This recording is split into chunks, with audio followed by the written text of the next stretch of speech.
ఆయన చాలా సహాయపడ్డాడు ఆ రాజుగారు. అప్పటి నుంచి మన కేరళలో యేసుప్రభు దేవుడని అంగీకరించడం ప్రారంభమైంది. ఎప్పుడు ఇదంతా ఏడి 51, 52లో అక్కడ మందిరం కట్టబడింది. ఇక్కడ ఏడి 51 అంటే దాదాపు యేసుప్రభు వారు ఆరోహణమైన 17 సంవత్సరాలకు అనుకోవచ్చు.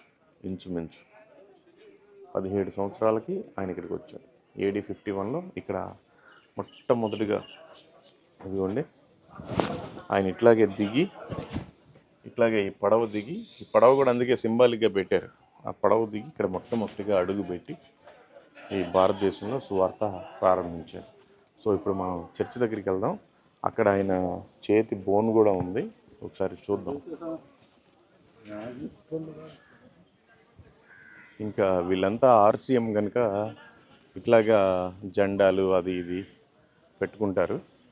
అదిగో ఆయన ఎప్పుడు మై గాడ్ మై లార్డ్, నా ప్రభువా నా దేవా, నా దేవా నా ప్రభువా. ఇక్కడంతా కూడా ఆయన ఇట్లాగే ఇక్కడ ఆయనకి అనుమానం ఉండి వేలు పెట్టే సన్నివేశం అన్నమాట ఇది. వాళ్ళు క్యాండిల్స్ వెలిగిస్తారు, దీపారాధన వేస్తారు, అదిగోండి ధూపం వేస్తారు, జెండా వేస్తారు. ఇంకంతా క్యాథలిక్స్ కనుక వాళ్ళ సాంప్రదాయ ప్రకారం వాళ్ళు చేస్తూ ఉంటారు. మనం లోపల ఏముందో ఒకసారి చూద్దాం.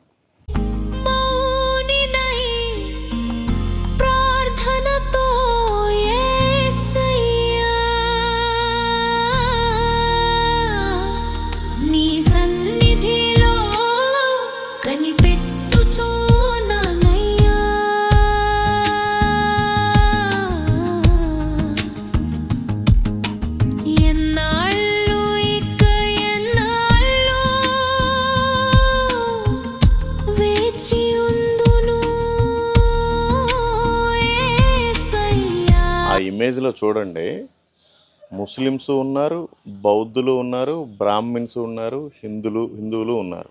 అందరికీ సమానంగానే సువార్తను బోధించాడు. అప్పట్లో ఆయన వచ్చిన పడవ సింబాలిక్గా అలా పెట్టారు. అప్పట్లోనే కొబ్బరి చెట్లు అన్నీ ఉన్నాయి సముద్రం ఒడ్డునే. అది ఆయన సన్నివేశం అలా పెట్టారు. సో ఇక్కడి నుంచి లోపలికి వెళ్ళి చూద్దాం. అంటే చెప్పులు ఎందుకు వేసుకోవాలి అని ఇటు నుంచి వెళ్తున్నాం.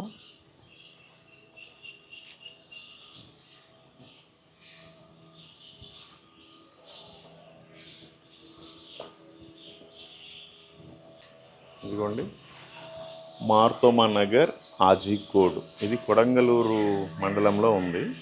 సో ఇదేంటంటే వాళ్ళ ఆఫీసు.